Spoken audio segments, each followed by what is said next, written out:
Guys, welcome back to my channel. Welcome.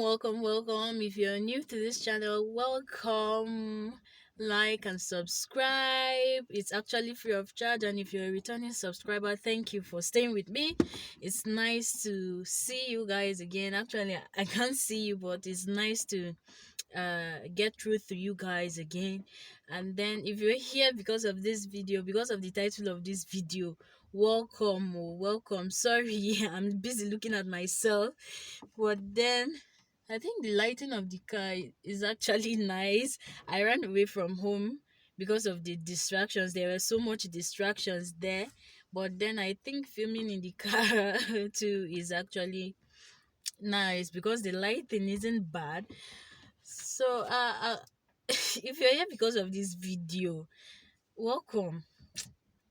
See, these are things I wish I had or I knew before getting married, and then I would like to tell you guys so that I'm not trying to say I made a mistake, but then uh, I actually know the kind of person I married, so it's actually more easier for me. So I wrote some of these things down so that I won't forget because I want to give you guys the real juice. I want to give you guys all all I've all I've seen in this thing called marriage, and then so that you have a head start of what you're about to enter. I'm not trying to scare anybody because marriage is actually sweet when you're with the right person.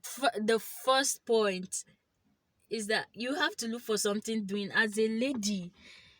You have to look for something doing, and I'll tell you why. You don't always you will not always feel comfortable asking your partner for money, especially for lady stuff. You get tired, trust me, you get tired of asking, even if your husband is a millionaire. Unless that lady or you as a lady, you've sat down on your conscience and then your conscience is dead, you will you get tired of asking for money all the time. And then there's joy in having your own money. As a lady, there's joy in having your own money. So I'll advise you, before getting married though, have something doing. Even if it is puff akara that you want to sell or that you're going to sell, please do it. Please do it, because see, there's no dirty money. You can go into the mud and then look for a way to get money. The money will come clean, but it's just the work that is looking somehow. So I'll advise you, even if it's something small, you should try and do so that you can earn your own money. And then with situations whereby you want to hang out with your friends, or maybe your friend is asking for help and you be like, I don't have money, I'll have to ask my husband for money. You see that kind of situation. Although there are men that are understanding out there, that relate and most times maybe pay you monthly, but then girl, there's joy in having your own money. There's joy in having something that that's yours. Joy in earning your own money, where at least you can help a relative. If you're in Nigeria, you know what I'm talking about. You can at least help your relative sometimes. Maybe if someone wants something, there's an emergency. You will not always, like maybe in your home, there's nothing in the house and then you don't have the money at hand. You wait for your husband to travel out or travel outside the state and come back before you can afford that thing, or before you can get that thing in the house. It's not actually nice. So I'll advise you, this is something I should have known. Actually, I didn't know about this particular about having my own money before getting married. But then thank God for the kind of man I married. Actually, we he's actually bearing with me because I know I'm a burden sometimes. When it's just one person earning in the home, it's not easy. But then I thank God for the kind of person that I got married to. So I wish I knew all these things before I got married. And then the second point, sorry, I'm busy looking at myself. The second point is you have to be patient enough. Patience is one of the main things in marriage. Patience is actually very important in marriage. And then see you have to this patience. I don't want to overemphasize on patience because we all know what patience is. You have to apply patience in everything in marriage. When I say everything, I mean everything. Not just in marriage, actually, most times in life entirely, you have to be patient. But then, marriage and patience. See, patience is going to be your second name. If you want to get married, patience should be your second name. And then, if these things, to me, they are so funny, but then they are actually very important. Things I thought were not really important were the most important things that I got to find out. So, patience in everything you are doing. Patience in marriage is not a small thing. Oh. You have to be patient in everything. Patience. And then another point, the third point is, let me check so that I won't forget. I don't want to leave anything out of this video. And then the third point, marriage itself is work. So for for your marriage to be perfect, and then people should envy you want people to envy your kind of marriage, you have to work. You have to work towards that perfect marriage. Work in the sense that if you want if you want your husband to be this, you have to put in the work. And then I want to give you this key thing. It's like a bonus tip in marriage. Actually, we are supposed to know this particular thing, but then most of us don't know. Like me, I was thinking it wasn't so important, but then communication in marriage, communication with your partner, that's the oga pata pata of them all. That's the general that's the biggest thing in marriage. For a relationship to also work, there must be communication.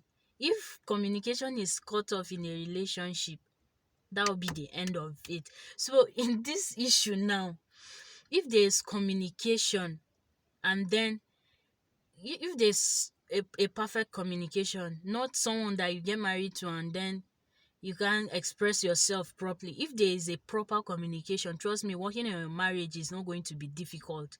But then you have to make things work. You have to work towards the marriage for it to work. Trust me.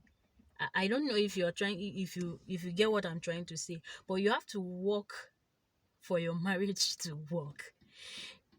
Uh we ladies, this my gender, we have issue.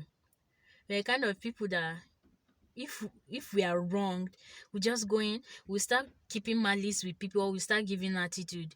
And then we forget that we are not living in the same house with our fellow gender. We forget that it's a man we are living with. And then we start giving attitude. Trust me, he's not going to notice. He's not going to notice your attitude. Especially when there are problems he's supposed to be solving, or when there are things he's thinking of, and then the thing has crowded his mind, and you're expecting him to notice that something is wrong with you. Trust me, he's not going to notice it unless you speak. So these are things that I battled with a little when I got married. But then I got to understand you don't live you're not living with your own gender, with the same gender in a home. So you have to accept the fact that that person is different from you. And then for things to work, you have to talk. You will just have to talk. And then if you want your husband to be romantic, or you want your wife to be romantic, and then you just want to sit and be like, this but he or she is supposed to know what to do to make me happy, so why should I bother? If you don't talk, trust me, I don't know. I don't know what you want. Or he doesn't know what you want, she doesn't know what you want unless you speak.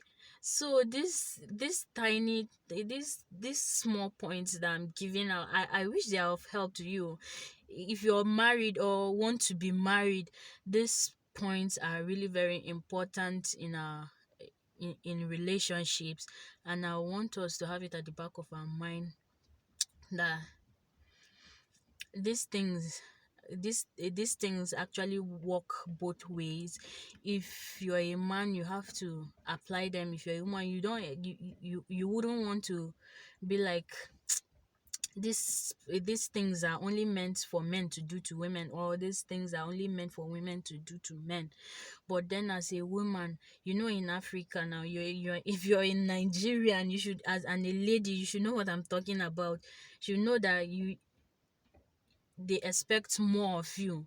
They expect much from you as a lady, as a married woman in Nigeria, or your in-laws expect more. They expect you to tolerate everything. But then that's why I tell you guys all the time, if you want to get married, please marry someone who is understanding. Know the kind of person you're getting married to. Just know the kind of person you're getting married to. And then if you're married already, and then things are not working out for you, uh, try just try. And then there's nothing above God. With all these things, we should have God in it, and then God should be the pillar of everything. So thank you guys for watching this video. I don't know, I wish this what I've said is helpful to every one of you.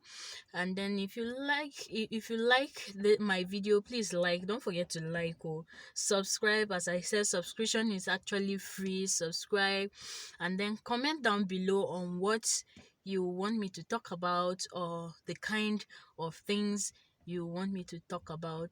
Thank you guys, and bye.